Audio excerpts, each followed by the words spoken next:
So are you able to see this interface, everyone? Yes, sir. Yes. Okay, Yes. welcome back. This is lecture number 25, and in today's lecture, I am going to talk about sliding mode differentiators. So first try to understand the motivation, why sliding mode differentiator is required. So in previous class, what we found that I have if I have some system, I will I'm going to take very simple system, or you can also take the generalized this generalized system ax plus bu, where x belongs to Rn and u belongs to Rm, and after that I have y equal to cx. Here y belongs to Rp. So what we are assuming that this P is less than equal to N. So that kind of condition I have. And after that, what is our goal? Our goal is to identify the missing state. So here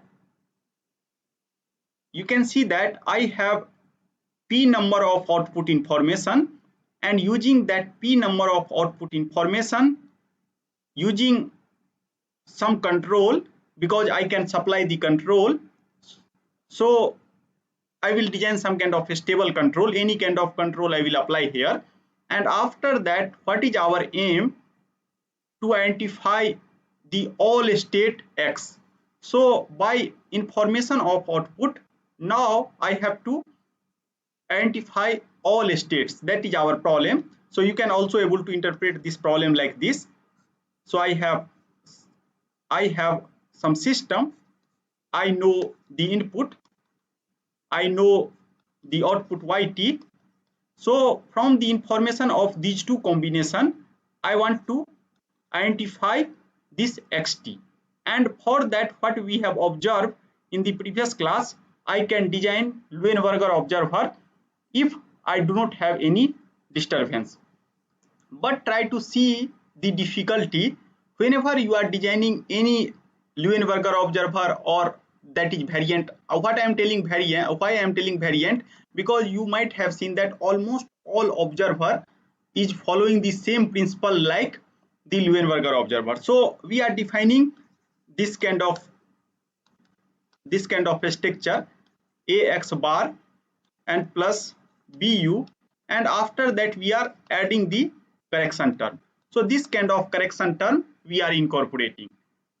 After that, what we are going to do, we are analyzing the error dynamics.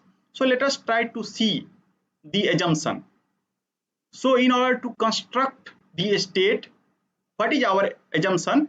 That output is known. That is quite fine for us, because I can use sensor, and using sensor I can measure the output. I am assuming that input I am going to supply.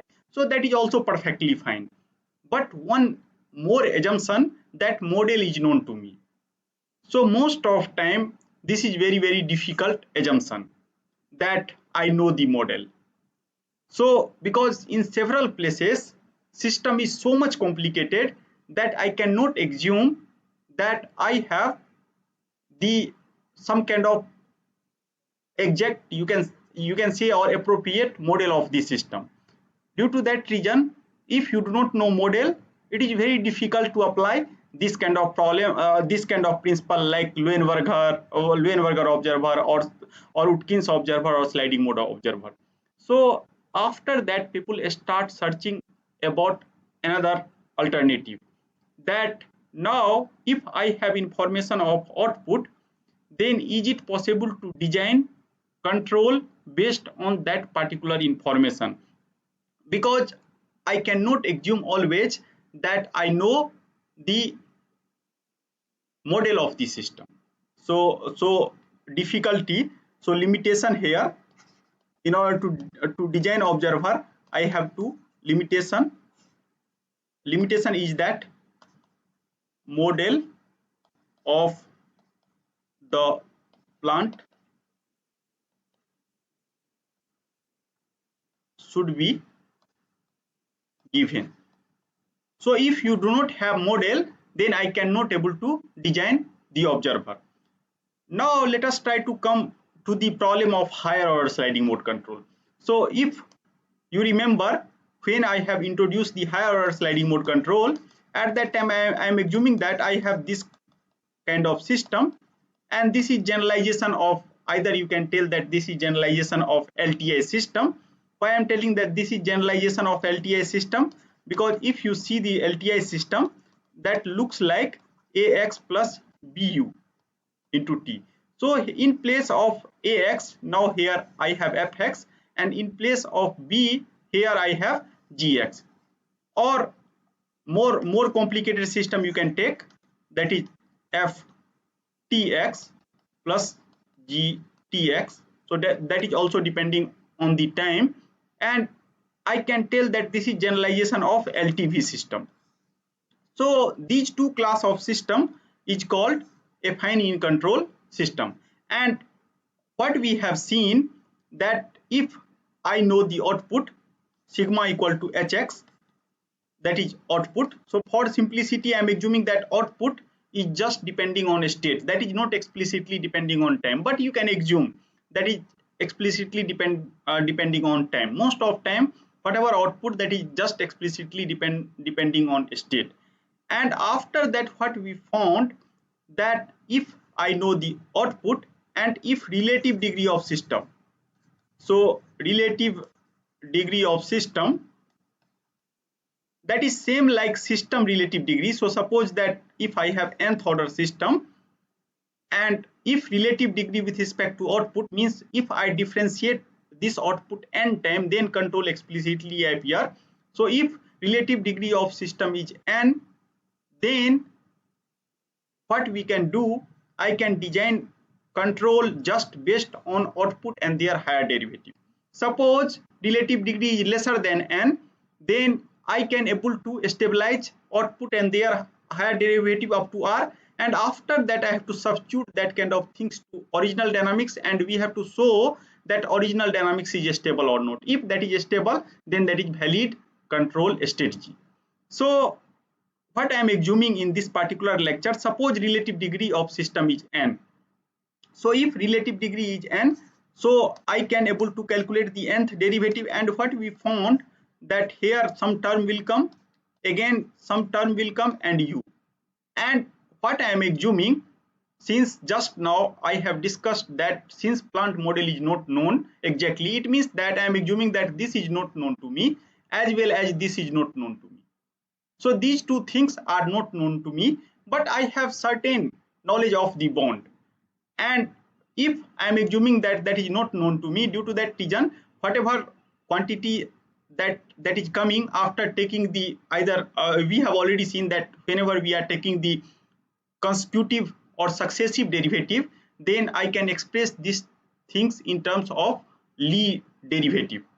Okay, so I am not going to talk in this particular lecture, just I am going to see the motivation. So here I have some term that is uncertain, here again I have some term that is uncertain. So I can also one can also represent this kind of things using some kind of differential inclusion. So just for uh, the technicality purpose, I am going to write like this, and we are assuming that this quantity that is greater than 0, and I have some quantity, and this is k minus km, and you can assume that here I have something like kp, some constant, and into u. So this is called differential inclusion, because what I am telling that since fx and gx is not known to me, due to that reason they are varying between some limit, due to that reason infinite, I have infinite many differential equation. Now since here this sigma is my output, and I have to design control, this control u I have to select, that is discontinuous control u, and I have to select some discontinuous control, and what we found, that should be function of sigma, sigma dot, sigma double dot, up to sigma, suppose relative degree n, then up to this. And using that control, it is possible to show that output and their all higher derivative equal to 0. So in this particular system, what we are assuming that plant model is not exactly known to me, and due to that reason it is little bit difficult to create the observer. But I am assuming that output is completely known to me. So using output and their higher derivative, now I am going to design the control. So now one question come into picture, that how to measure the derivative of some output, how to construct some kind of circuit. If I have information of the output, then just using the information of the output without any information of model, is it possible to calculate the successive derivative or not? Okay, so in order to implement this kind of control, I need successive derivative of the output, and that is the motivation behind the differentiator. So what is role of differentiator?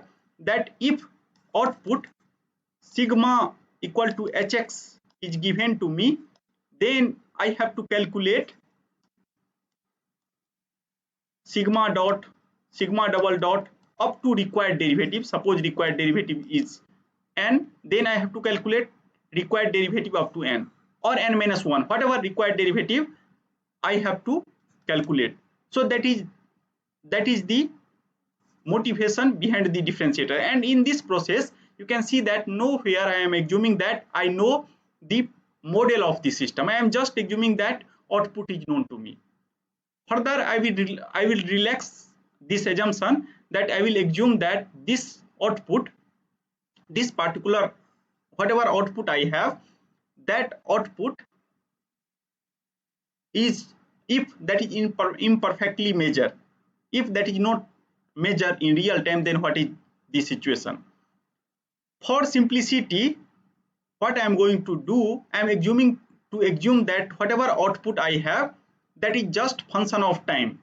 So basically I am going to assume like this, that I have some system, and in this particular system, if I have some time variable t and I have sigma t, so I have some information about this particular signal, and using that signal, now I have to calculate something like t and sigma dot t.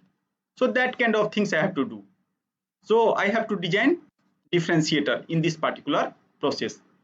So up to here, anyone has confusion why I am going to construct differentiator? Then please let me know. Saptiv? Yes, sir. Yes, sir.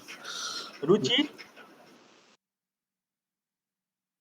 Nidhi? No, sir, no problem. So everyone has are able to understand the motivation why we are going to construct the differentiator.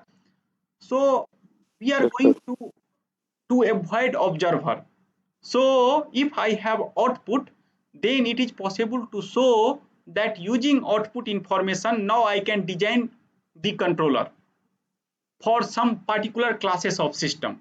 So if I know the differentiator, so let us come to the again one problem, then you are able to understand clearly. Suppose I have to move this car from some point, this is t0, to some final point, this t equal to tf, and in this particular process, suppose there is no friction force, and now I have to design this control ut such that I am able to transfer this system from this point to this point, might be asymptotically or in finite time. So, and suppose mass of this is equal to unity, then I can write x double dot equal to ut, xt is the displacement from here to here, and now I can also able to write that x1 dot equal to x2. So this is called a state space representation. Now what is our aim? Initially I am starting with the initial condition x0 and t equal to t0. So now I have to make x tf equal to 0 and at time tf. So you can see that what is our aim? I have to design control u such that x1 and x2 equal to 0 in finite time tf. And what is our assumption? In this particular process, I have just only one way to measure it. I am assuming that I have information of, means output is just x1. So if I have differentiator, because control, you might have seen that if I have no disturbance, then I can apply the proportional control k1 x1 minus k2 x2. So I know x1 from the sensor measurement. So by information of x1, suppose if I will create some kind of differentiator, and if I substitute x1 signal, and if I get x1 dot signal, so then I can tell that x1 dot is nothing but x2 now. So I know the x2, and after that, based on the output and their differentiated or differentiated output, I can able to design the controller for this system. So this is differentiator based output feedback control. Output feedback control. You can see that nowhere I am going to use the system dynamics. Just I have taken the sensor information, and after that I am going to differentiate. So I have some kind of circuit, some kind of physical hardware, or some kind of software, or some kind of algorithm which is going to calculate the derivative of this particular quantity. Now let us try to the construction of the observer, how one can construct the derivative of some signal. So what I am assuming that I have some signal sigma t equal to ft. So basically now I have to calculate their derivative. So I have to calculate f dot t. So here you can see that if I define some kind of sliding variable s, that is sigma t minus ft, and if I will take the first derivative of this x dot, that is nothing but sigma dot minus f dot t. Now what I am going to do, sigma is some kind of variable for us, because I am assuming that ft is the signal. So I am assuming this is my signal, and I have to differentiate this signal. So now in order to do differentiation, what I am going to assume now in this particular process, I am going to assume sigma dot equal to minus k signum, and s is nothing but sigma t minus ft. So if you see this, the observer circuit, so this particular quantity is nothing but the observer dynamics. Why I am telling, or differentiator dynamics, not observer, this is differentiator dynamics. Why I am telling this as a differentiator dynamics? Because what I am telling, if you supply the signal ft here, by supplying this particular signal, this quantity, because now you try to see the closed loop dynamics after substituting this signal here, that s is 0 and average value of s dot equal to 0, provided k is greater than f dot t. Anyone has confusion on this? Anyone? Are you able to understand the idea or not? So I have constructed, or I have selected sigma dot like this. Okay, and after that, what now I am claiming, that I am telling that if I substitute sigma dot here, then I have dynamics like minus k signum, and this is sigma t minus ft. I have already defined that as a xt, and this is minus f dot t. So if I substitute this value, if I take k dot that is greater than ft, then it is possible to show that s equal to 0 and s dot average value of average value of this equal to 0. Why I am telling average? Because we have already seen that if st belongs to R, some kind of real number, and if we are at origin, then instantaneous velocity is non-zero, but average velocity should be 0 in order to maintain at x equal to 0. Okay, so now what happens, that if you are telling that average of this equal to 0, now try to see that what I am telling now, that if s equal to 0, at that time sigma t is exactly equal to signal like this, and at that time f dot t, I have to calculate f dot t, that is equal to the average of everything. So I have basically, you try to see the situation what I am telling, that as s equal to 0, so s equal to 0 implies s dot average I have equal to sigma dot average, and after that I have f dot t average, something like this. Now you try to see that I have already defined sigma dot as a minus k signum st. So I can tell that f dot t is nothing but, now sorry, f dot t, not f double dot t. So I am telling f dot t is average value, so minus k signum, and that signum is nothing but st, you can write. So this value f dot equal to whatever differentiation of this signal, that is exactly equal to the average of this.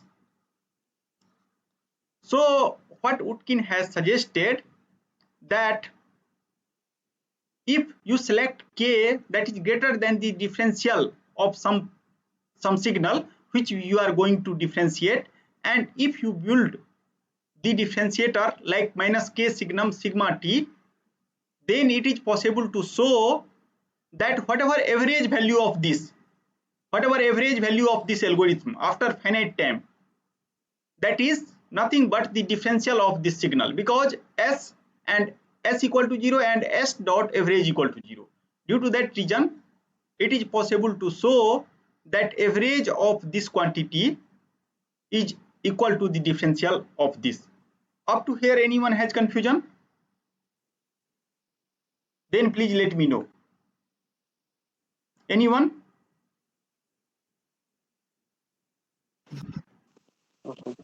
No, sir, no. Okay, so now let us, this is the way to analyze. Let us try to see what basically happens here.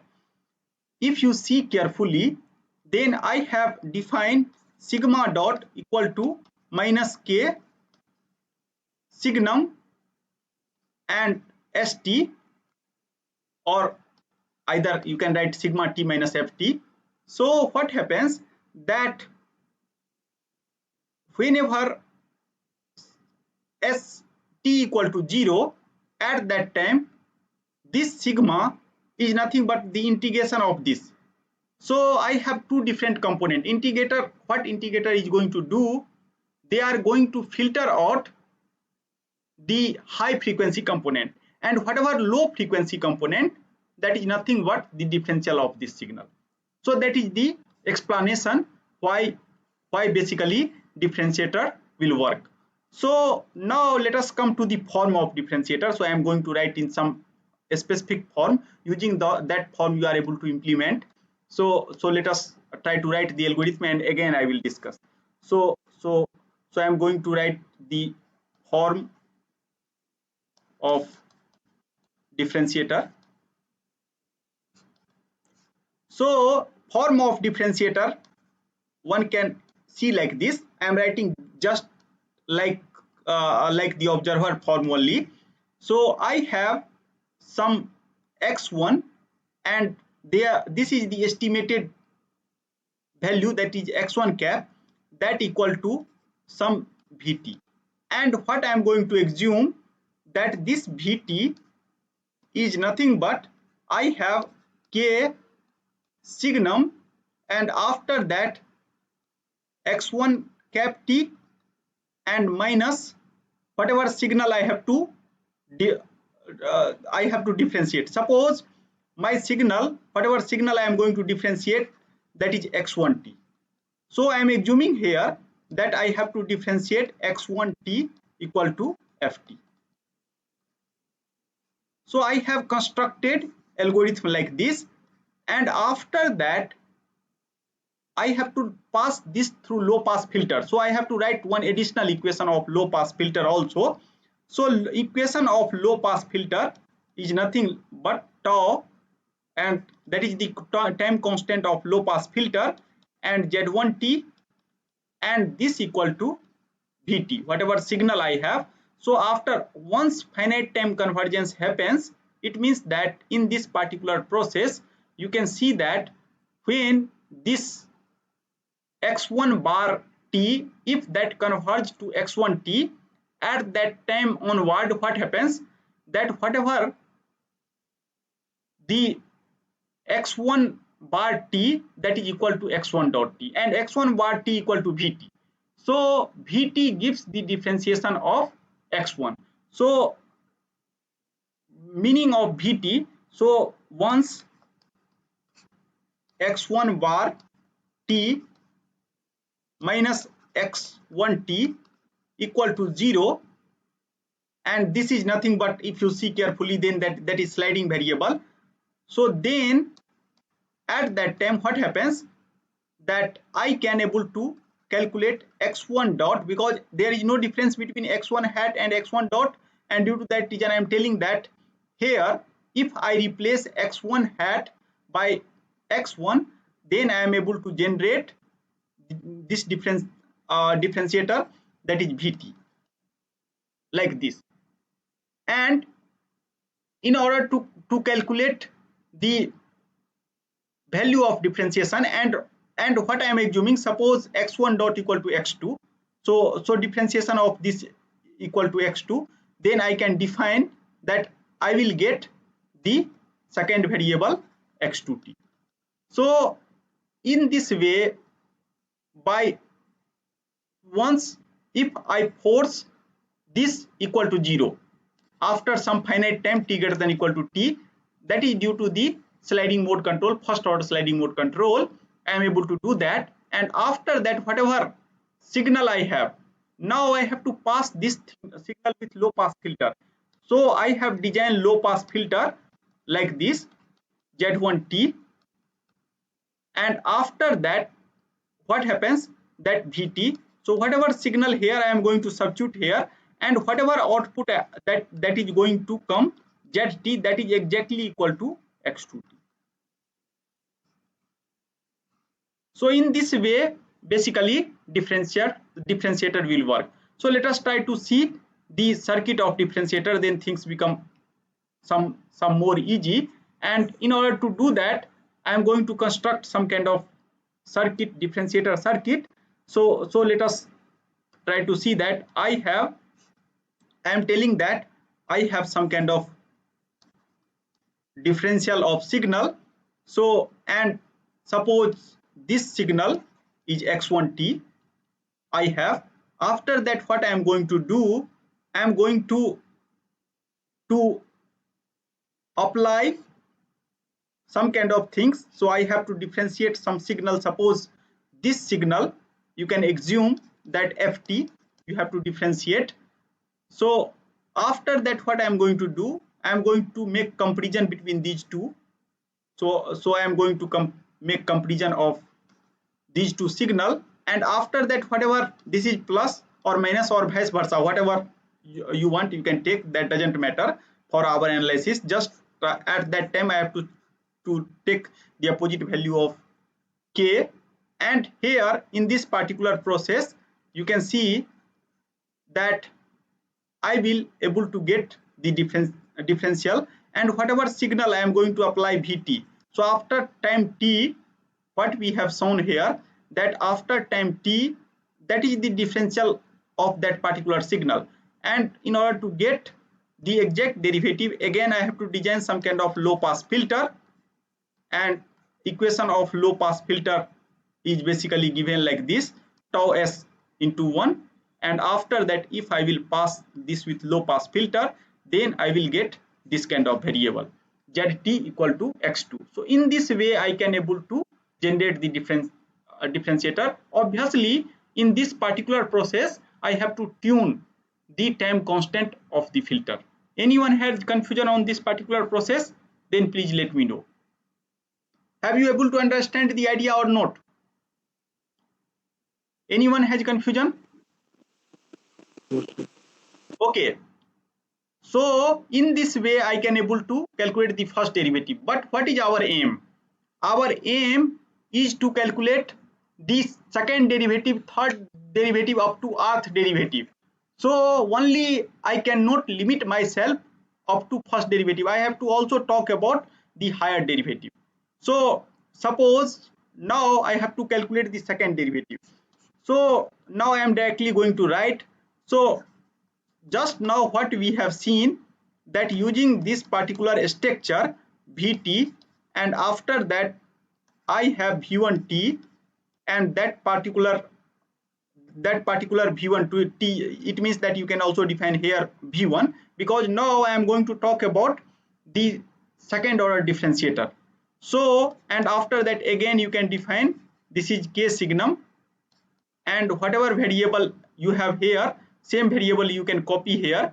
So this is estimated variable, and after that I have to differentiate signal, that is x1t. So I am going to substitute here, and after that what we found, that we have to design one low pass filter.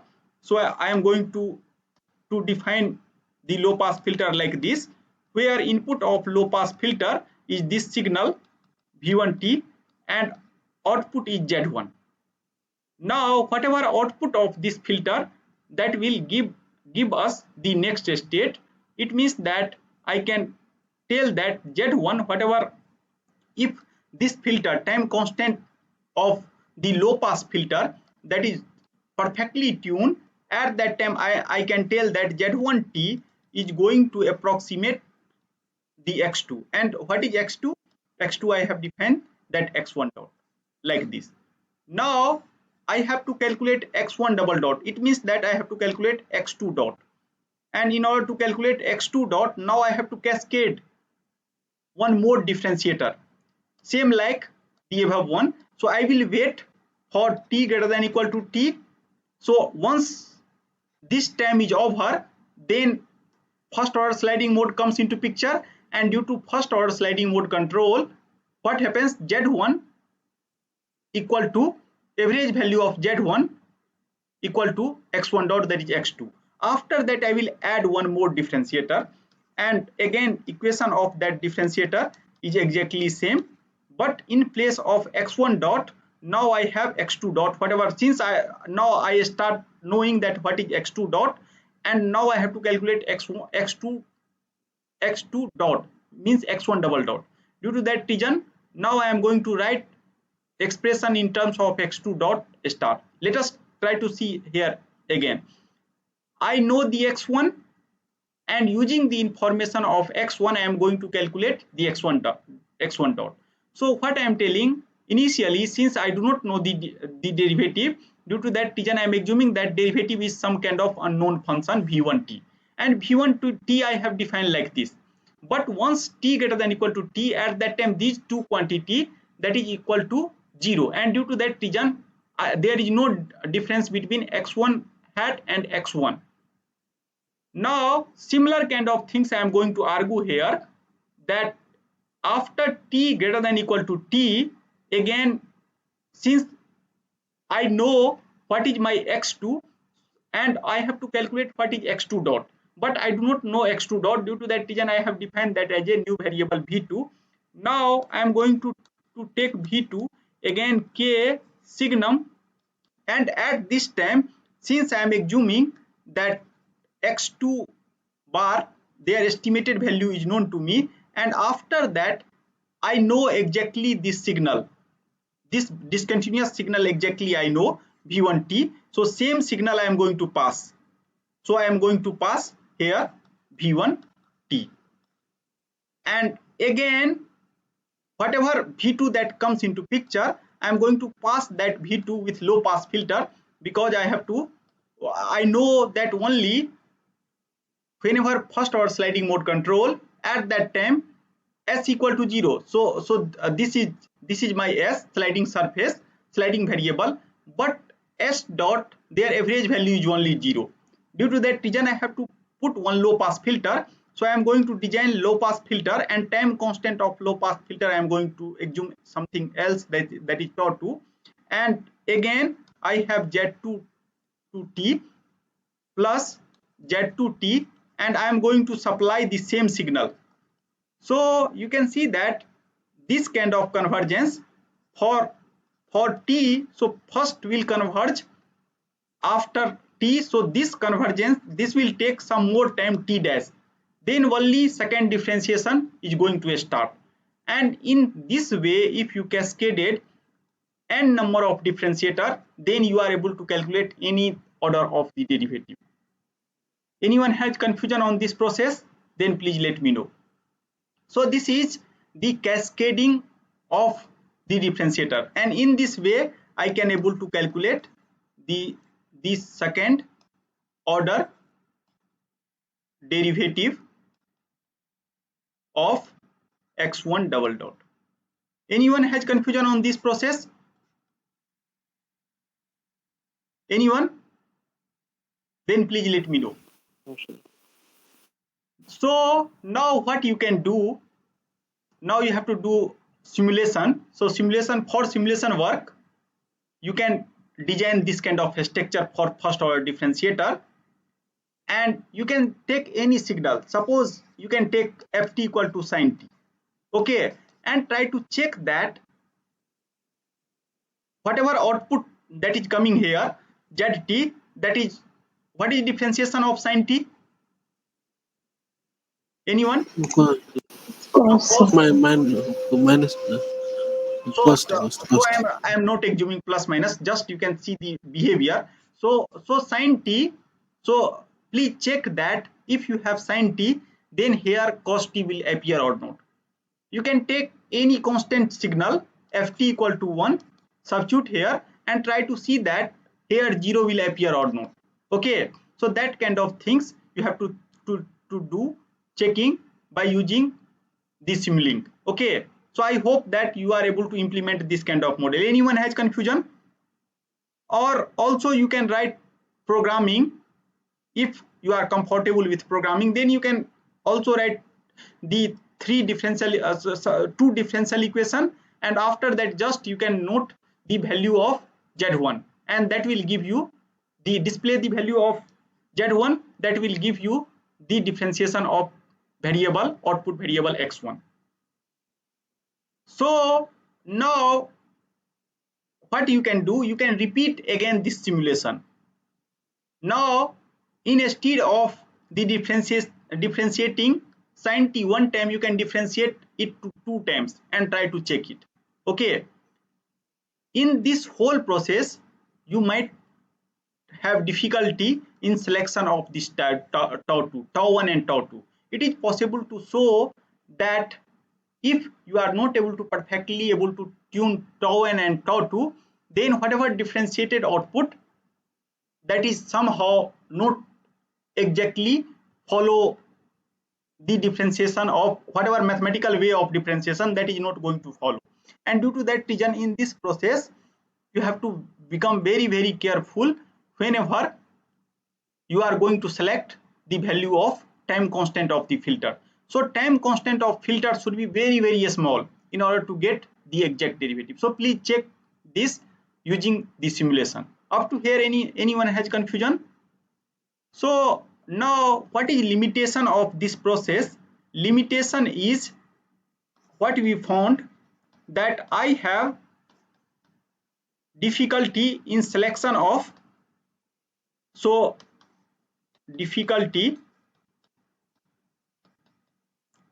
in the selection of parameters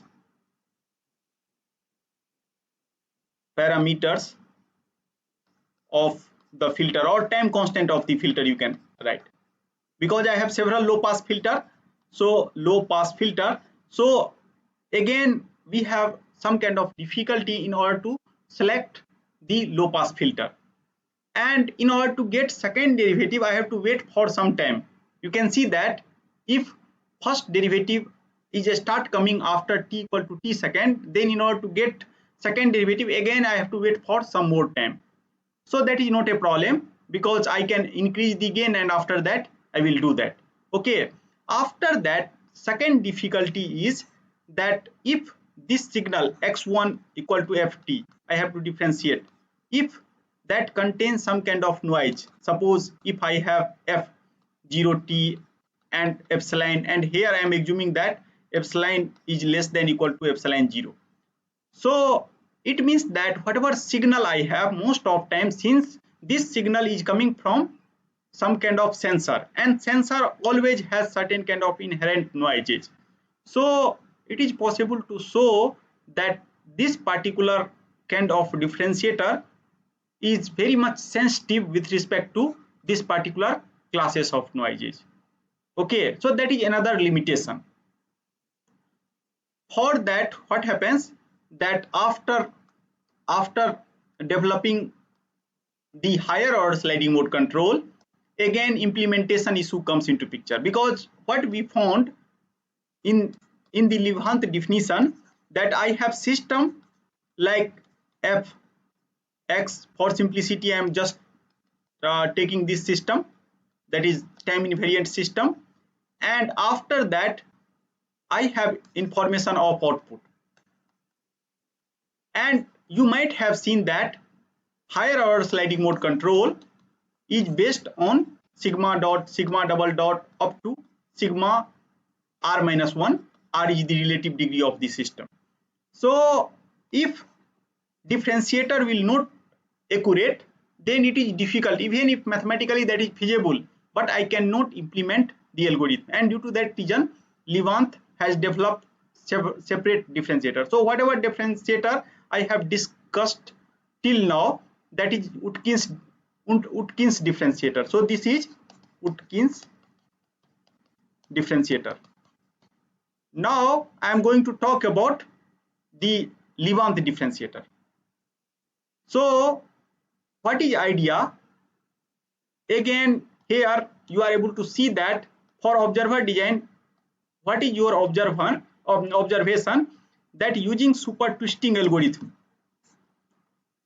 And what is role of super twisting algorithm? That error dynamics E and their E dot both equal to 0. So what we found, so I am going to write same equation here, that k1 e power half signum e1. So during observer design, you might have seen that I have this kind of error dynamics, minus k2 signum e1, and here either you can write d or d dot, that doesn't matter. And what we have seen, that if this dt is less than delta 0, then I can design k1 equal to 1.5 to delta 0, or k2 equal to 1.1 delta 0. Then I can able to give guarantee that e1 and e2 equal to 0 in finite time.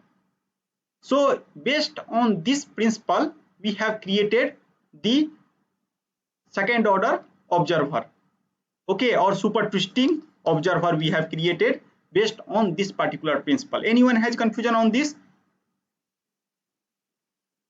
Anyone? Varda? No, sir. Okay, so now what I am going to do, I am going to use same kind of algorithm in order to construct the differentiator. Okay, so let us try to see the idea again. So again, I have some signal, that is I am going to take as a ft. So I have some kind of signal, and I am assuming that sigma 0t, that signal is f0t. So I have this kind of signal. Now I have to calculate the derivative of this particular signal.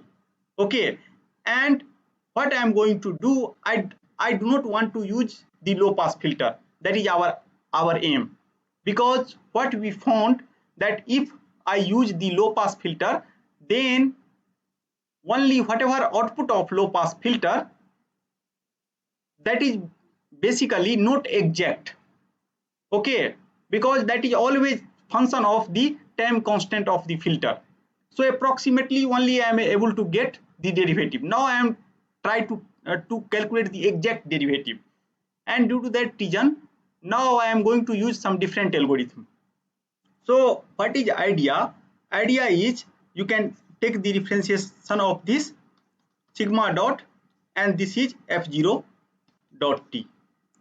Now if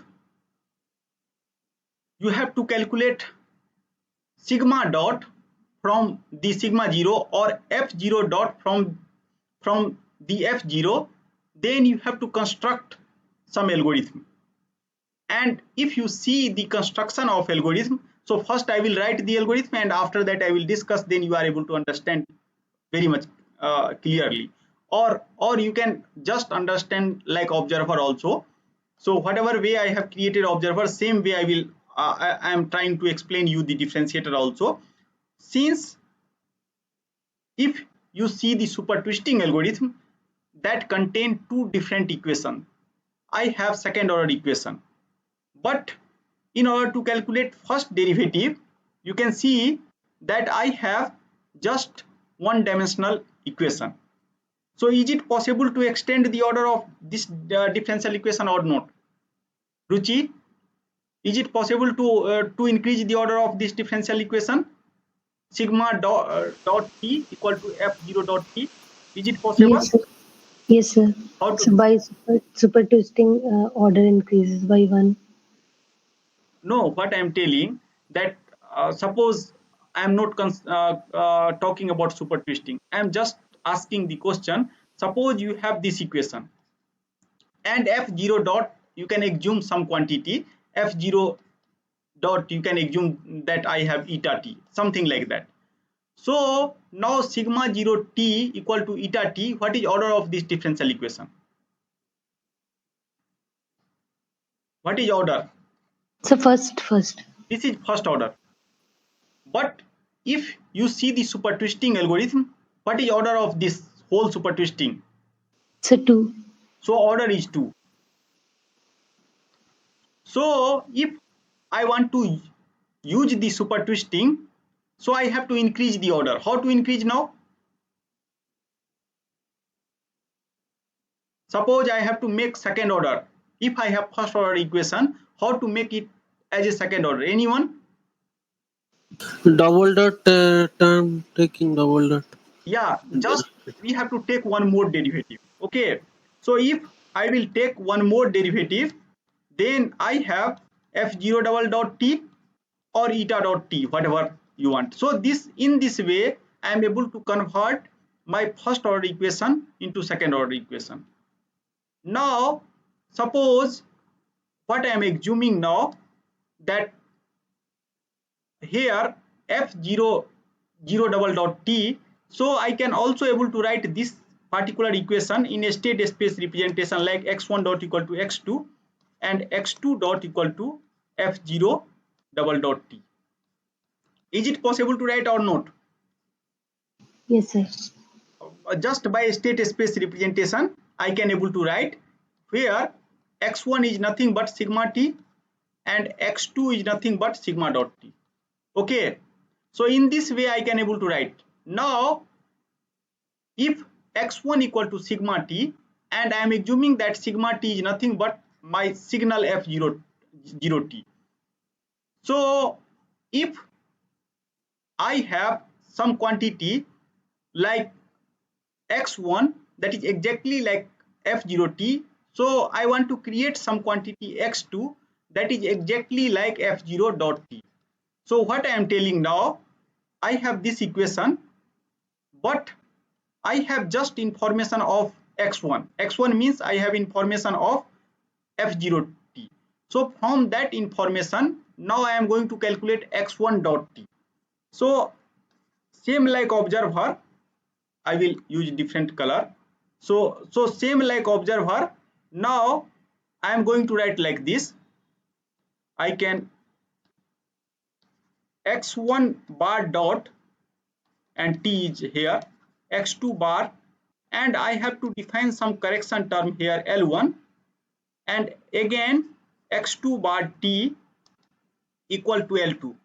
So could you please tell me that why I haven't included f0 double dot t? Because whenever we are defining Yes, some I see. differentiator, I am assuming that f0 dot t is not known to me because I am calculating the derivative. So I cannot assume that f0 dot double dot t is not known to me. I do not know about f0 dot. I just know about f0, and due to that reason, I cannot able to incorporate. So I have some kind of structure similar like the observer here. Same kind of logic here I have. So try to see here that how to define L1 and L2 such that I can able to tell that x1 is exactly matched to x1 and x2 is exactly mapped to x2. So what is value of L1 and L2? If you remember the observer construction, so from there I can directly able to write L1 is nothing but either minus or plus. So so for time being, suppose if I will select minus, so k, and after that signum, and after that I have x1 cap t minus x1 t, and if I select L2 as a, this is minus k1 k2 signum, and okay in L1, so you can define this as a L2. So actually I have done one mistake. So what I am going to assume here, that I am going to assume in reverse way, then our mistake is automatically corrected. So what I am going to do here, I am going to write this as a L2, and here this is K2. So now I am going to define K1. So could you please guess what is L1? Anyone? X mod Sir, x1 to the power half. no, sir. X1. So minus Okay. Okay. So I have a written mod this. of x1 cap minus x1 Yeah. to So the power half. so basically that is now x1 cap t minus x1 t power half signum x1 cap t minus x1 t. Anyone has confusion on this? Same like observer, what I am going to do, I am going to do this selection, and if you calculate the error dynamics, it is possible to show that error dynamics is comes exactly like this. Whatever way algorithm I have written, if you define E1 equal to x1 cap minus x1. Okay, I have here defined in reverse way, so please be careful. And if I define E2, so this color is not visible perfectly. So E2, if I define, then x2 cap minus x2. So if I will do that, then I have this kind of algorithm, and if I tune gain like this, k1 and k2, it means that if I select gain of observer that is defined like above, then it is possible to show that this particular quantity acts like the differentiator. And what is role? That here in this particular way I can write that x1 cap equal to x1 and x2 cap equal to x2 after some finite time t greater than equal to t. And what is delta? Because in this process f double dot t should be bounded by delta 0, and then I can select the gain of this particular differentiator, that is k1 should be 1.5 square root of delta 0 and k2 equal to 1.1 delta 0. So in this way I can tell that x1 bar dot equal to x1. So from here you can see that what I am telling, that x1 bar exactly equal to x1, and after that once this inequality happens, then L1 equal to 0, so x2 equal to x1 dot, so I can able to get the derivative. So in this way whatever equation I am getting here, this is equation of the differentiator. Okay, so now I will again going to write clear cut equation, then things become more clear. So super twisting based differentiator. Now I am going to write the direct structure of the differentiator. So what I am telling that, okay, now differentiator is given like this: x1 either you can write in form of x1, that is also perfectly fine, and because just we are playing with variables, so signum I am writing, and after that I will explain x1, and now I have some quantity x2, and x2 dot equal to minus, this is k1 and this is k2, signum x1 minus ft. So this is the structure of super twisting differentiator. So you can see that since most of time I know the signal, so I am going to provide the signal here, and I will take any arbitrary value of x1 and x2. So in finite time, what happens, that sliding occur with respect to this. So let us try to analyze that. If you assume sigma equal to xt minus ft, then sigma dot equal to x dot t minus f dot t, and you know, suppose sigma is x1, I am going to assume.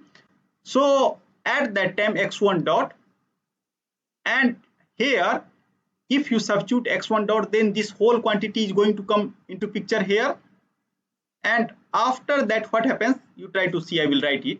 So I can write k1 sigma power half signum sigma, and after that I have x2 minus f dot t. Now if I will define this variable as a some kind of z, then you can see that z dot is nothing but x2 dot minus f double dot t, and x2 dot is nothing but k2 signum sigma.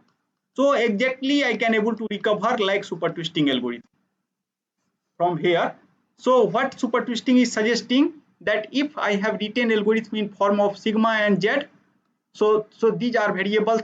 Now I have variable in sigma and z, and if I select k1 and k2, then what happens, now from here you can see that sigma equal to 0 and here z equal to 0. So I can conclude from this algorithm that since this is super twisting algorithm, so proper selection of k1 and k2, sigma equal to 0 and z equal to 0. Now since z equal to 0 and this quantity I have defined as a z, so now z equal to 0 and sigma equal to 0. So what one can talk about sigma dot? Anyone? What is value of sigma dot?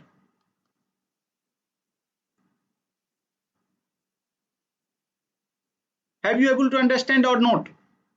What I am telling, this is my super twisting algorithm up to here to here.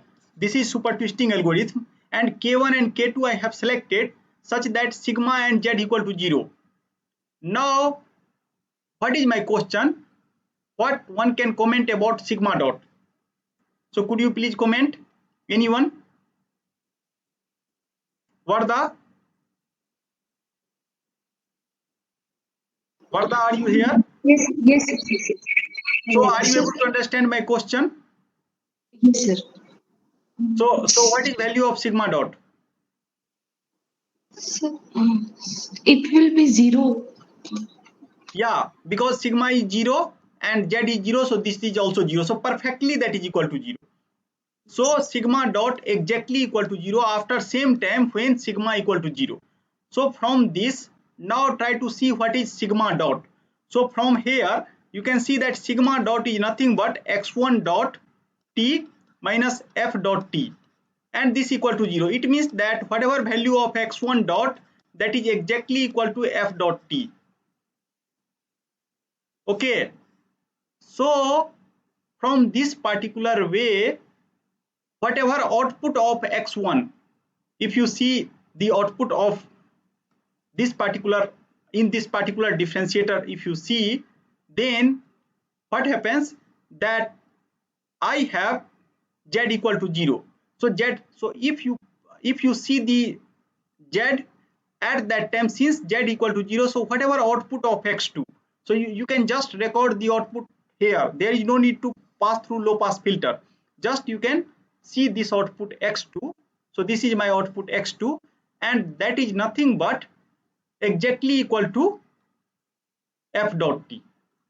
So you have to just simulate this system, and you have to substitute this error, and you have to substitute k1, that is 1.5 root square of delta 0, where delta 0 is nothing but f double dot t. So this is less than equal to, so this symbol I have.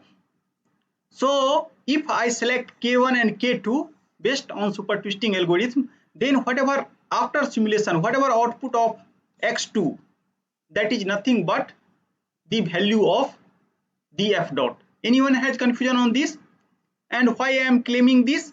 Because from here this is obvious, because using super twisting sigma is 0 and z is 0, and if you see the z carefully, then z is nothing but x2 minus f dot t. It means that x2 is exactly equal to f dot t. So there is no need to pass through low pass filter. Anyone has confusion? Then please let me know. No, sir. Okay, so now what you can do for exercise, you can write this kind of algorithm, because this is the algorithm of super twisting observer. Inside your, either you can write using coding, or you can write using or you can write using Simulink, and after that you can supply some signal sin t, again you can supply and try to see the output. And what you can do this time, you try to compare this particular output x2 with whatever we are getting with the Utkins differentiator, and you are able to feel the accuracy of this particular differentiator. And this differentiator is given by Professor Levant, and this is very famous. So now people start telling this differentiator as a Levant differentiator. Okay, and idea is that using this differentiator I can able to get the exact derivative, but try to see the limitation. Again here I have limitation. Could you please guess the limitation, anyone, with respect to Utkins differentiator? What is limitation here? F double dot is not known. So Yeah, if you see Utkin, then Utkin is just telling that f dot should be less than equal to some k. So if k I can select that is greater than f dot, then I can able to differentiate some signal, that is I can get x dot of f dot t. Okay, so that is the Utkins. But here if you see the Levant, so in Professor Levant, what is our limitation? I have to know the bond of the second derivative. If that is less than delta 0, then only I can tell that x dot t is exactly equal to f dot t. So using Utkins differentiator, if something is just one time differentiable, then also I can calculate the derivative. But using Levant differentiator I cannot do that. Why? Because in assumption inside this differentiator that whatever signal you are going to differentiate, that is two time differentiable. Anyone has confusion on this? So it means that if something is just one time differentiable but second time that is not differentiable, then I cannot apply Levant differentiator. Okay, if that is two time differentiable and if that is not bonded, again whatever methodology I have taught in this class, that is not work. Okay, but for Utkins differentiator, again suppose some signal is differentiable but that is not bonded, then again I cannot apply the Utkins way. I do not have algorithm, or I do not have some kind of circuit using that I can calculate the differentiation of the signal. So these are the limitations of the Utkins differentiator and Levant differentiator. So after that there are several different differentiator comes into picture, but these two are the primitive. So if you understood these two differentiator, then you are able to understand all other differentiator which is existing inside the literature. Okay, so in order to apply Levant differentiator, I have to know derivative of some signal two time. Another thing, what we found that this differentiator, Levant differentiator, is more exact. Why that is more exact? Because here there is no need to pass signal with low pass filter. So due to that reason, this is called exact differentiator.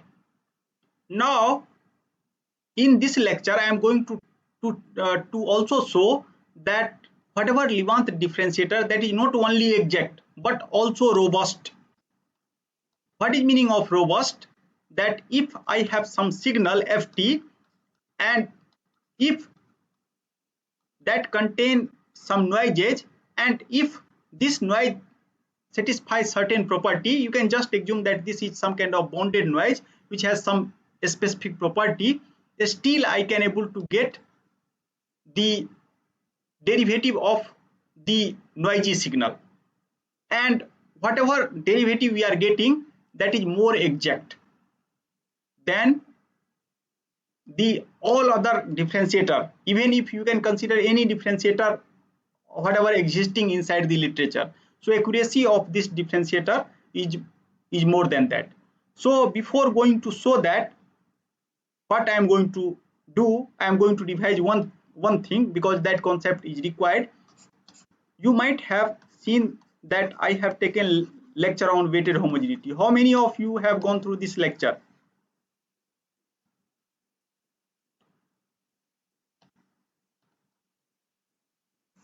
Saptif? No, sir. Okay, Ruchi? Sir, up to 20th lecture I have. So please go through that lecture, otherwise it is very difficult to understand the next development, because concept of weighted homogeneity is required. Varda, have you gone through lecture? Sir, up to 20 I have done So please this. complete it by this week. Okay, then you are able to understand more clearly all other concept, like how basically that nested higher order sliding mode algorithm will work. But for time being, I need something, so I am going to define that part only. If you see again super twisting algorithm, then super twisting algorithm has certain kind of beauty. And what is that beauty? Suppose again I am going to write the super twisting algorithm, x1 dot equal to k x1 power half signum x1 and plus x2, and x2 dot equal to minus, this is k1, this is minus k2 signum x2. And if you scale x1 by some lambda is some greater than 0 by lambda square x1, and x2 by lambda into x2. So if you do this kind of scaling, and if you scale time by lambda into t, so if you will do this kind of scaling, then try to see the behavior of this algorithm. So right hand side, I am just going to consider the right hand side. So I am going to write this equation as a f1, this function as a f1 x1 x2, and this function as a f2 x1 x2. So try to see that this particular function that I have defined as a f1 x1 x2, so f1 x1 x2, that is nothing but k1 x1 power half signum x1 plus x2. Now what I am going to do, I am going to scale this x1 by some other value, that is lambda square x1, and x2 by lambda x2. So this kind of scaling I am going to apply. So could you please tell me that what kind of things comes into picture? after scaling this? Have you able to observe something? Nidhi, could you please tell me that what kind of observation we have after doing this kind of scaling?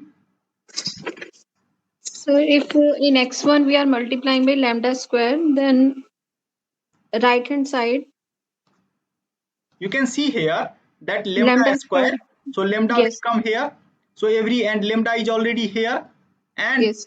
signum function is just give us the sign, and lambda I have already assumed that is positive, so either you can see the sign of lambda square x1 or x1, both are exactly same. So due to that reason I can able to write lambda that is multiply with this k x1 So power half, this is half yes, sir. signum x1 plus x2.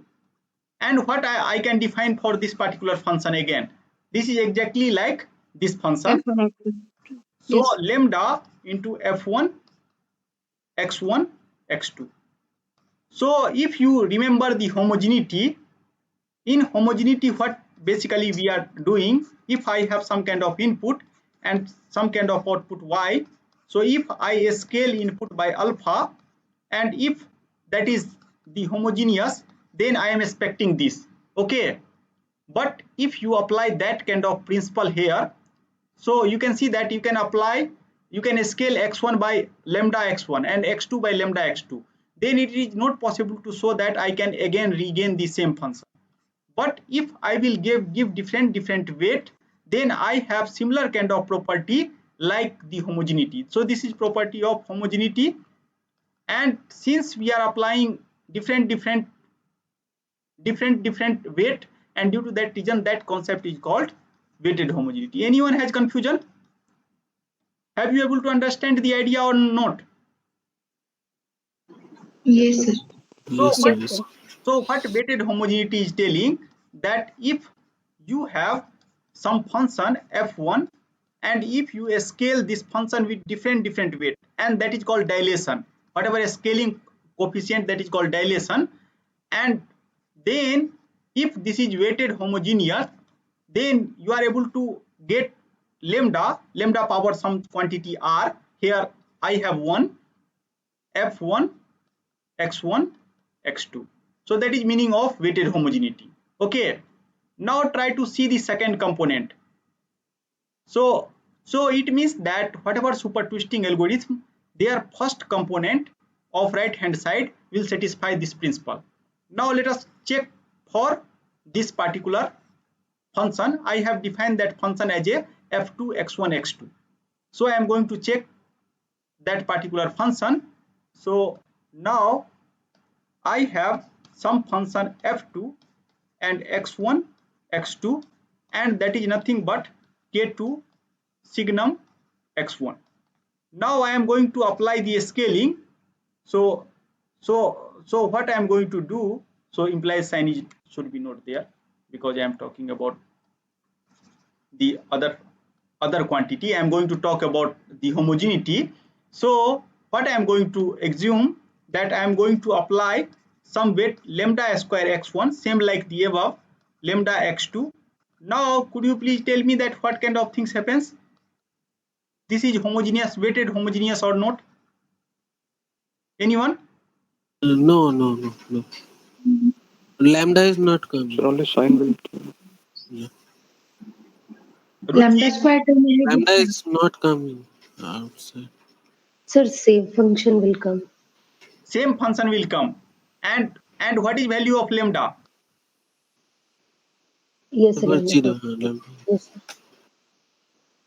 Because it means that because lambda 0 is also allowed, so due to that reason this is also homogeneous, and actually I am regaining the same function, exactly same function. So it means that both term of the super twisting algorithm is homogeneous. So, and if you remember that whenever I am writing some kind of equation like x dot equal to fx, because same kind of form I have, this is called vector field.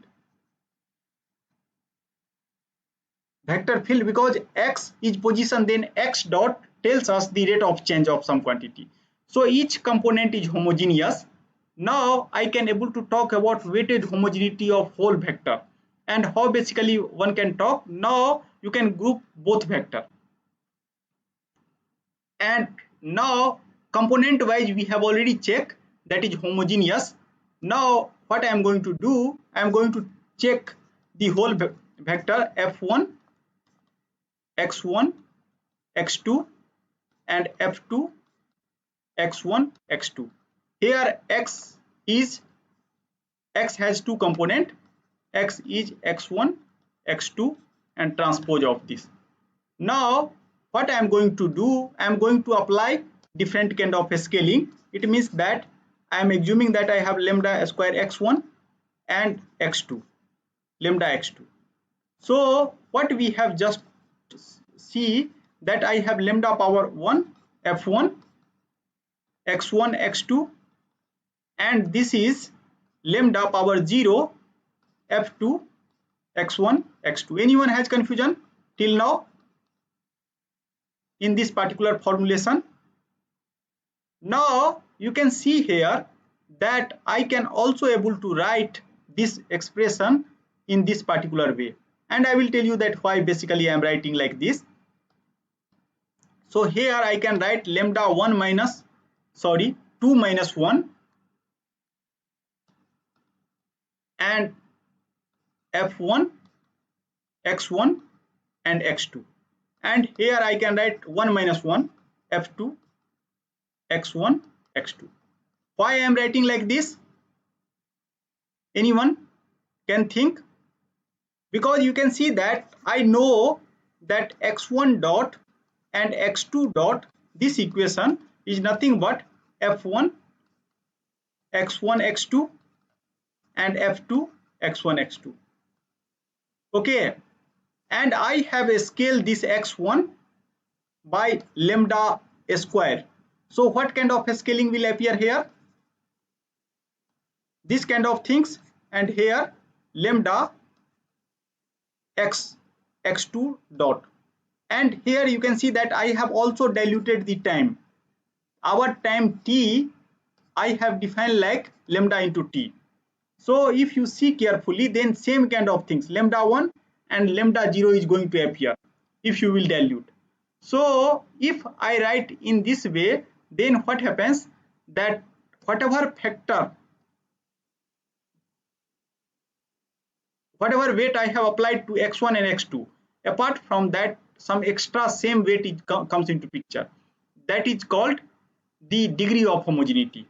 So what is degree of homogeneity here? Anyone? Just you can minus 1. minus 1.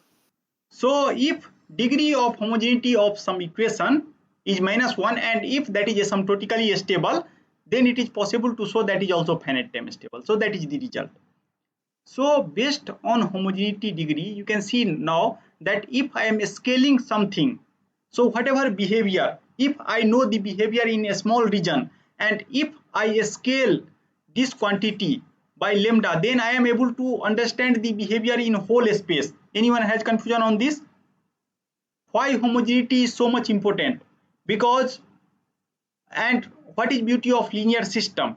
Because linear system is homogeneous, so we are able to claim that whatever behavior in some particular space, similar kind of behavior I can see anywhere. So there is no need to analyze in whole space.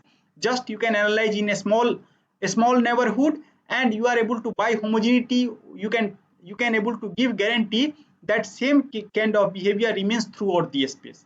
So similar kind of things here I am going to tell that if you are giving the weighted kind of homogeneity, then you have homogeneity like behavior in weighted sense, and whatever you have behavior in the neighborhood, same kind of behavior I can see throughout the space. So there is no need to worry about whole space. So just you can see the vicinity. So with help of this particular notion, now what I am going to do, I am going to show you that whatever differentiator till now, so idea of differentiator, I hope that become clear to you. So whatever Levant differentiator, that is also exact. So I am going to show in the next part that Levant differentiator, Professor Levant differentiator, that is also robust. And what is meaning of robustness here? That if I have some corrupted signal, so original signal is f0t plus some kind of epsilon, and epsilon if that lie between this particular limit, then it is possible to show that using super twisting differentiator. So using super twisting differentiator, I can able to recover the exact value of this differential with some accuracy, with some accuracy. So I cannot tell that exactly I will get, but I will get with some accuracy, and it is possible to show this accuracy is maximum one. Up to here, anyone has confusion?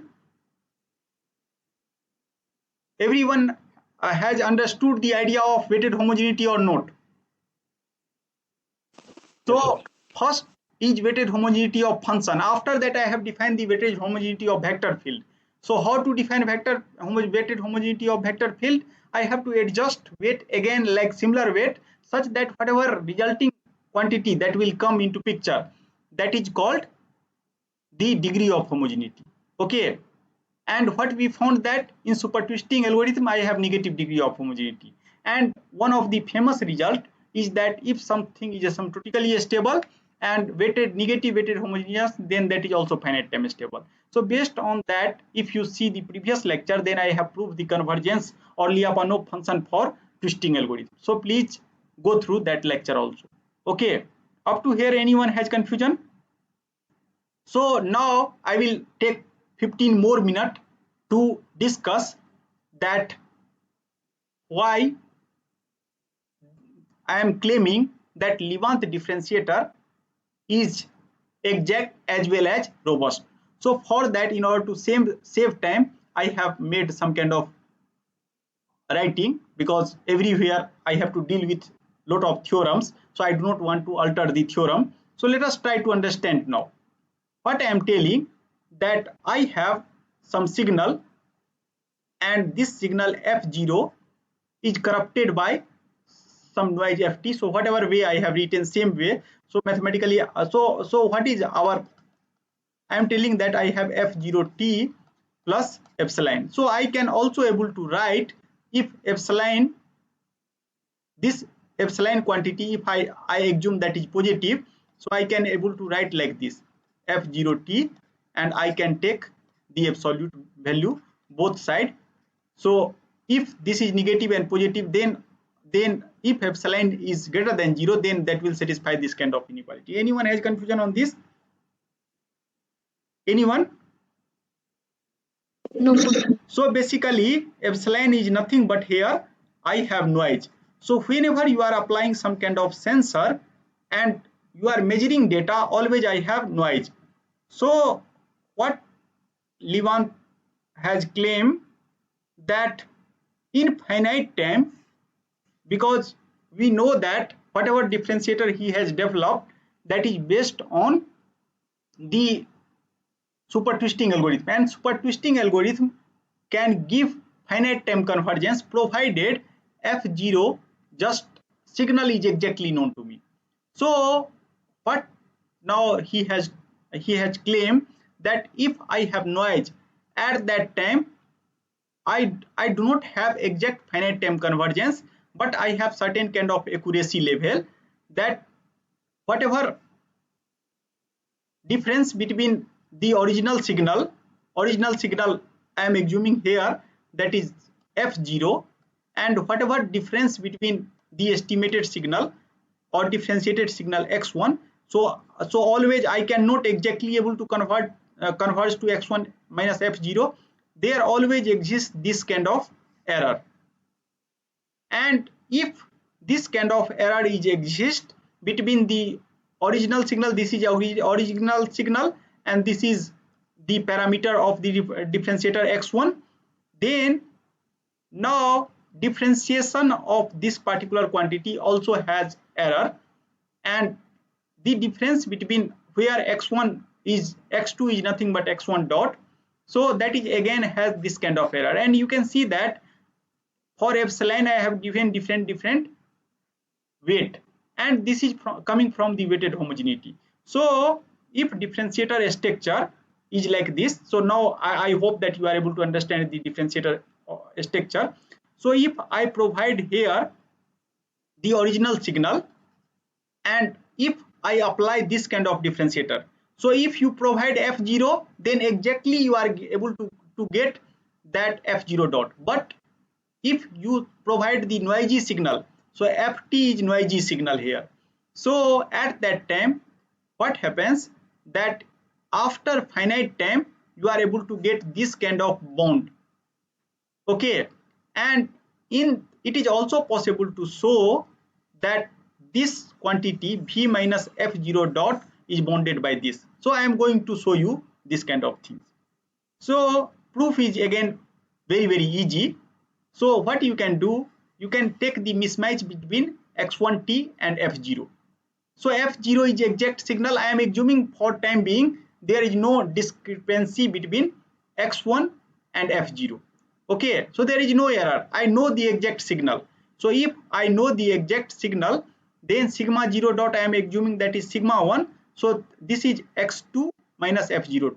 So now you can see that sigma dot, if I will calculate the derivative of this, then I have f0 double dot, and after that x2 dot. So x2 dot from this structure, from this particular structure of differentiator, you can see that lambda 0 signum x1, and since I am knowing assuming that this signal is exactly known to me, and due to that region, that is f0t, and due to that region I have written sigma 0t.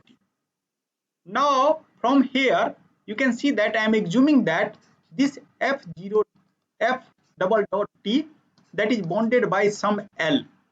Okay, so it means that maximum value is L or minimum value is minus L, and I do not know where that will lie. And if I want to write in form of differential equation, then I have infinite many differential equation, and that is called differential inclusion. So if some quantity is not known to me, that is varying in some range, then differential equation is converted into differential inclusion if you want to write quantity in some kind of perfect form, because I know the L due to that region. Here you can see that in this differential inclusion nothing is unknown. In this particular differential equation I have unknown, this is unknown. But if you substitute like this, and meaning of this that everything lie between minus L to L, then this symbol comes into picture, that is called differential inclusion. It means that if I have error, then this equation is converted into infinite many equation. Now in absence of error, you can see that I can able to write first equation like this and second equation like this. And up to here anyone has confusion? Up to here? Then please let me know. Anyone? So Varda, Abhishek? Okay, so here, from here you can see that if I select gain in proper way, and we already know that how to select this lambda 1 and lambda 0, then I can able to prove that sigma 0 and sigma 1 equal to 0 infinite time. But what is now situation? I have situation that this epsilon is not equal to 0. So if this epsilon is not equal to 0, then I have this kind of quantity comes into picture. Now you try to see that in order to claim that I have same kind of a structure that is going to remains like super twisting. Again here you can see that now first equation also I have converted as a differential inclusion, infinite many equation, because again this quantity lie between minus epsilon to plus epsilon. So since I have, when this is sigma is very small, suppose if sigma is very small, then what happens? I cannot tell that perfectly sigma 0 is 0 and sigma 1 is 0, but I can tell that that is going to lie in some set. Sigma 0 is lie inside some quantity that is less than equal to k0, K0 might K1 and K0 might be positive, negative. That doesn't matter for us. So if this particular noise epsilon is very small, then I can claim that in finite time this is not exactly 0, but that comes into the very close vicinity of that, means behavior remains the same. Now what I am going to do, I am going to take the help of the weighted homogeneity now. So I have sigma 0, sigma 1, t and zeta. So this is the parameter. Now I am going to scale. So in here nu is nothing but lambda. In order to avoid the sign means lambda 0 I am using as a parameter. Due to that reason I have substituted as a nu. So you can interpret nu as a lambda. So now what I am going to do, I am going to scale first state by lambda square, similar like whatever I have just explained now. Sigma 1 by lambda this nu into sigma 1, t as a nu into t, and after that sigma 0 I am going to scale a square of this. Now if you apply this kind of scaling, now try to see, since this quantity is a scale by a square of this, because what I am telling, this is a square of epsilon, and sigma 0, this is also a scale by a square of sigma 0. Okay, then what do you expect? Anyone? So new square will come out. Again, new square, again I have homogeneity kind of things. Okay, so homogeneity is not going to alter. Okay, so due to that reason, if you now come here, that whatever we are talking about accuracy, so you can see here that this term should be scaled by this, and whatever this term, that should be scaled by half of this. So we will check it again. Before that I will come to some more discussion, then things become more clear. Now here you can see, if I apply this kind of scaling, then it is easy to see the trajectory of inclusion 1 transferred into the trajectory of the same inclusion, but now noise level is different. So what I am telling, that if you are performing this kind of inclusion, then now again I have similar kind of differential inclusion, but noise level is now scaled by this. Okay, anyone has confusion on this? Because I want to see the behavior of this differentiator with respect to noise. So first I am going to tell that if initially I have epsilon noise, so at what factor I will scale out the noise, then differential equation remains the same, or differential inclusion remains the same. And what we found, that if I scale by this amount, then I can again regain same kind of structure with noise. Anyone has confusion on this? Then please let me know. So that is the conclusion.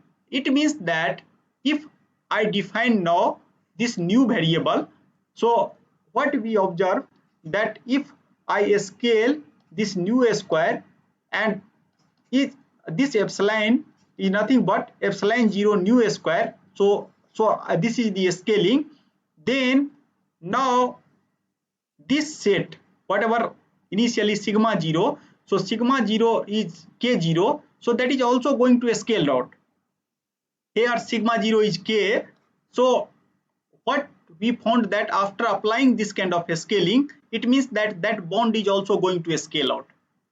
So similar kind of scaling, whatever scaling I have applied, so same kind of scaling is going to multiply here, because I am able to calculate what is value of the nu in this particular process.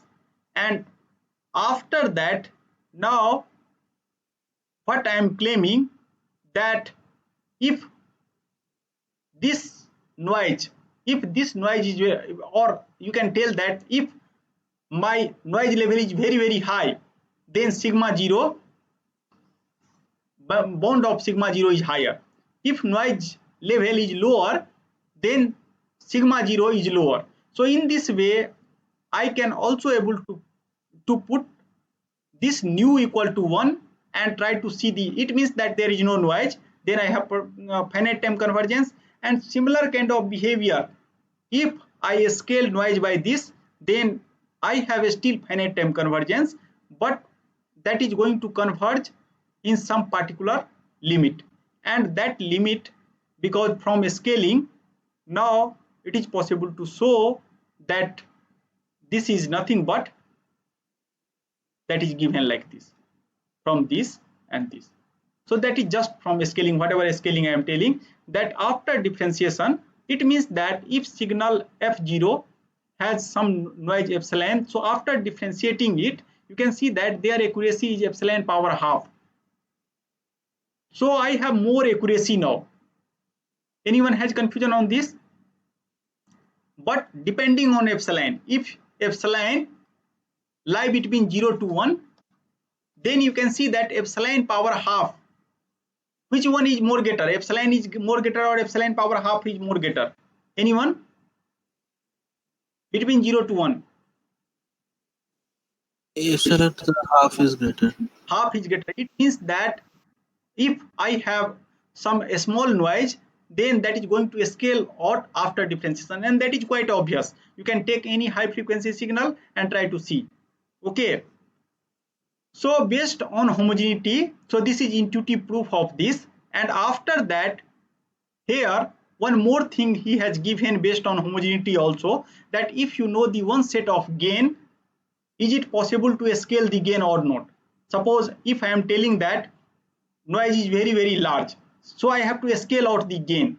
So for that, what he is telling, that suppose if differentiator will converge for this parameter, so suppose lambda 1 is 1.5 square root of lambda 0, and this is 1.1 lambda 0, something like that. So these two parameters if you know, and here L is 1, so when L is equal to 1, at that time this gain is working. So by homogeneity, it is possible to show that if you scale this gain, then same kind of things is going to work. And it means that I have now, with respect to L, I have this kind of scaling. So you can just apply everywhere. What you have to do, you have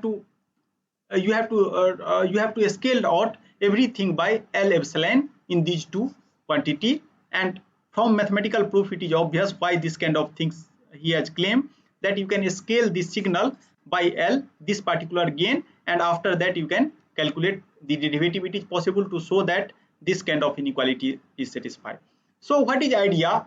So proof is not so much important here. I have just given the proof in order to make the discussion more rigorous. But if you do not have interest in proof, then just remember that if some signal has accuracy epsilon, then their derivative has accuracy epsilon power half, and with some multiplication of the parameter. So that much information is enough. Now let us try to see one more thing. You might have seen that after proposing the first differentiator, Utkin has cascaded this. So same kind of things is actually done by the Professor Levant also. So I will explain with one example, and after that I will tell you the generalized construction. I am going to avoid the proof in this particular process. So try to understand differentiator for the fifth order differentiator. So suppose I have some signal and I have to calculate derivative up to fifth order. Then how to construct? So you try to see from the below. From here, if you see, then since I have to calculate fifth order differentiation, it means that I have to take 5 plus 1. It means that 6 differential equation I have to create. What we found, if I have to find first derivative, so in super twisting way, then I need how many differential equation? N plus 1. Okay, means 1 plus 1 equal to 2. So I have to calculate fifth order differentiator here. I have to build some kind of fifth order differentiator, and due to that reason, now I need 5 plus 1 means sixth order differentiator, and that should be homogeneous. So if that is homogeneous, then what I am going to do, I am going to scale first Z0 by Z0 lambda power, or I have used nu here. So new power 6 Z0. After that Z1 second quantity, so I am going to scale this by 5 power Z1. Same like in super twisting, I have done a scaling of 2, 1. Similarly, same kind of things here I am going to do, and here you can see that a scaling is into Z3, and similarly here I have a scaling equal to lambda square Z4, and here I have new and after that Z5. So in this way I have applied the scaling of new power 6, 5, 4 and 3, 2 and 1. You can see here 1 is here, and I have to make sure that everything is homogeneous. So, and if this is scaled by 1, then here in this particular place some kind of new 1 minus 1 0 kind of things comes into picture. So now you try to see here that how basically we are doing this. We are going to apply, so this structure first you can concentrate it on these two structure from below onward. You try to see. So from below it looks like exactly like the super twisting algorithm. Here I have L power half, L is the gain, and here I have some signal that is power half, and here you can see that signum of this, and the scaling is 2 and 1. So this is the homogeneous. Anyone has confusion on the homogeneity of this? I have just proved this. Saptif? Yes, sir. Yes, sir. So are you able to understand that why these two equations Z4 and Z5 is weighted homogeneous with new square and U1? Yes, sir. L to the power half is coming out, and here L is coming out. So Here finally 2 minus 1 will appear. Okay, anyone has confusion? Ruchi, Yes, sir. are you able to picture out this why Yes, this sir. I am Yes, telling weighted homogeneous, these two yes, equations? Because new power a square I am going to do a scaling. So whatever cascaded structure, that should be homogeneous. Now you try to see the 3. Okay, so now what I am going to do, what kind of things I will apply here such that I will again get new 3 minus 1, because I have to keep same kind of degree of homogeneity. So degree of homogeneity I am going to fix -1. So it means that I have to make sure. Okay, please just wait for 1 minute. So construction you have to understand. So -1 and after that 3. So what kind of weight I can put here such that I will get 3. So for that I have to see the Z3 and V2. Okay, and Z3, weight of Z3 is 3, and after that what we found that if this is it means that I am writing 3 minus 2. So 3 minus 2 is nothing but 2. So I, due to that reason, I have to multiply with what factor? Nu to the power 3. 2 by 3, na? Because if I will write 1 by 3 here, mu power 3 I am scaling, but right hand side also should be 1, means whatever quantity scaling I am doing here, that is less than 1. Here, from here you can again see. Here Z5, what is the dilation of Z5? That is 1. And whatever right hand side that is coming, that is 1 minus 1, that is 0. Okay. Then only I can tell that this factor, scaling factor, remains the same, and whatever extra things, that is degree of homogeneity. Similarly, I have done here that this is 2, then that is 2 minus 1, that is 1. So similarly, I am telling that if this is 3, then what is factor here that is going to reflect? That is 3 minus 1, 2. Okay, then only I can maintain a negative degree of homogeneity. So in order to maintain that, I have to put power equal to 2 by 3. If I will put 1 by 2, then Z3 is homogeneous by 3. So that become 3 by 2. And due to that reason, that will not work. And due to that reason, I have put 2 by 3. So now you can see that Z3 is 3. So 3 is going to cancel out, 2 will appear here. Now could you please guess why 3/4 comes into picture here? Anyone? Because Z2 I am going to maintain with new power 4. So here I have 4 minus 1. So 3, due to that reason 3/4. So see, similar way, now if you will put here 4/5, since 5 is here and 4 I have to get new power 4, 5 minus 1 means 4, due to that reason 4. And similarly I can able to guess this particular weight. Now what you can do, since differentiation is going to start from top onward, so you can take the signal and you insert the signal here. And after that, after inserting this signal, what happens that this variable Z1 is going to become responsible for the first derivative.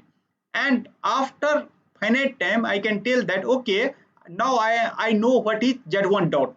So if I know the Z1 dot, so or Z dot, since Z, when Z equal to Ft, Z equal to Ft, at that time Z0 dot equal to F dot T, means differentiation of this. So F dot T is now nothing but Z0 dot T once convergence happens, and due to that reason now V0 dot is the second derivative, and same kind of things I am going to use on second place. Similarly, what I am telling, when Z1 equal to V0, at that time Z1 dot equal to the derivatives, that is second derivative. So and what is Z1 dot? That is V1. Due to that reason now I am going to cascade the V1 here. And in similar way, if you will do, then up to fifth order I am going to get the derivative. And finally, whatever, since you are calculating the sixth derivative, so fifth derivative, so one more derivative you have to make sure that is less than L. And due to that reason I am telling that I am going to calculate fifth derivative, same like super twisting. In super twisting I have to calculate first derivative F0 dot, then F double dot should be bounded. So here sixth derivative should be bounded. So what you can do, now you can take this symbol, this signal, and make and it is possible to show that sixth derivative of this signal is bounded by 1. So you can construct same differentiator, sixth order differentiator, and simulate it and try to see all derivative. And here I have already written the parameter L. You can able to take 1 because I am assuming that L, that is bounded by whatever the one more bond of this, that is L here. So in this way I can tune any order of differentiator. So now suppose you have to construct some third order differentiator, so just truncate up to here. Okay, if you have to calculate third derivative, so then just take parameter up to here. If you have to construct fourth derivative, then you can go up to here, and similarly you can redefine this the symbol. Anyone has confusion on this? Are you able to get the idea or not? Nidhi? Yes, sir. So idea is that putting a structure on top of that and maintaining homogeneity, and with negative degree of homogeneity I can able to construct the differentiator. And in this way Levant has constructed the arbitrary order differentiator, and actually mathematical proof is a little bit rigorous, but construction is pretty easy. So now you are able to construct any order. Suppose you have to construct 8th order, then what you can do here, you can scale by lambda power 8, lambda power 7, lambda power 6, lambda power 5, lambda power 4, lambda power 3, lambda power 2, lambda power 1, and you can just adjust everything. Whatever quantity is going to come here, you can define V0, you can put V0 here. Similarly, in next structure you can put V1, and in this way if you will do, then you will get this kind of structure. So this is the this structure I have this is the structure of arbitrary order differentiator.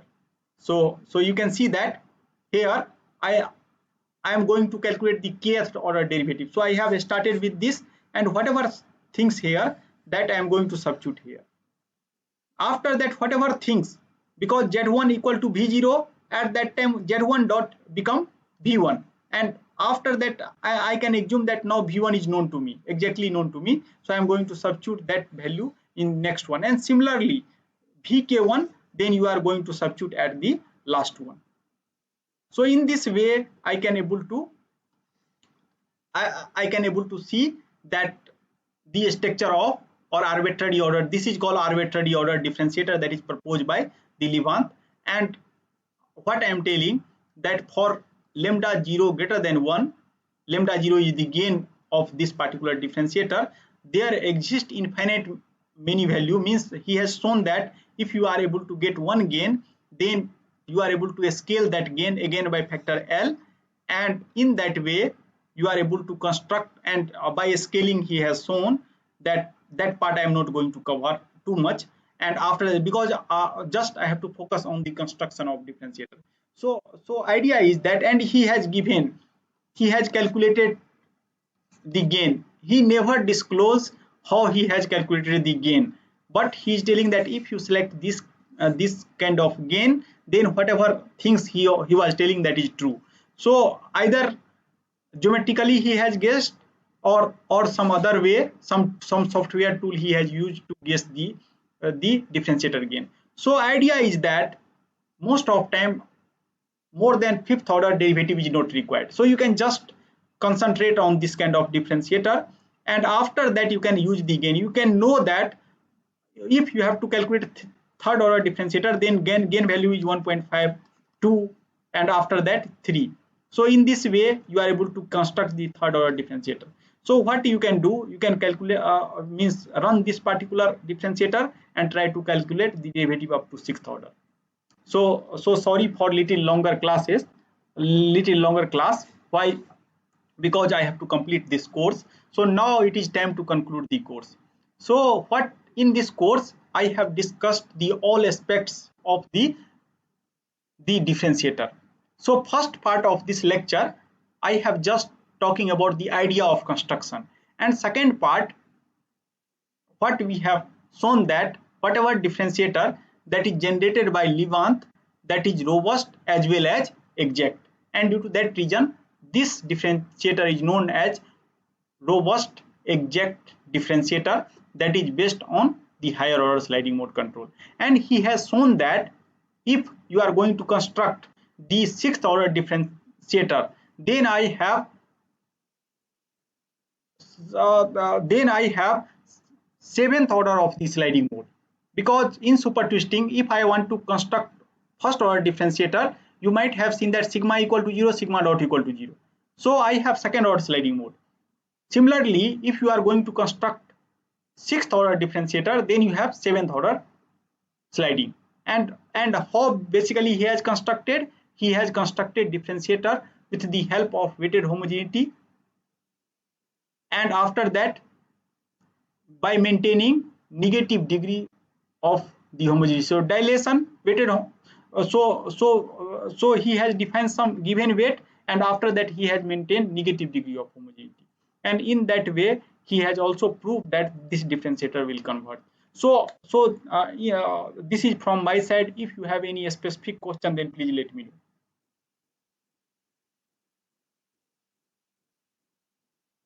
So what is my request?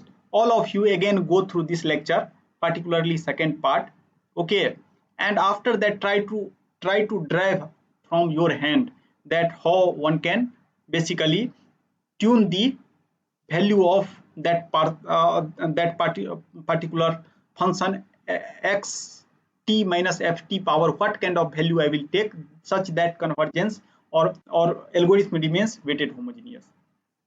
So anyone has any questions, then please let me know. Anyone?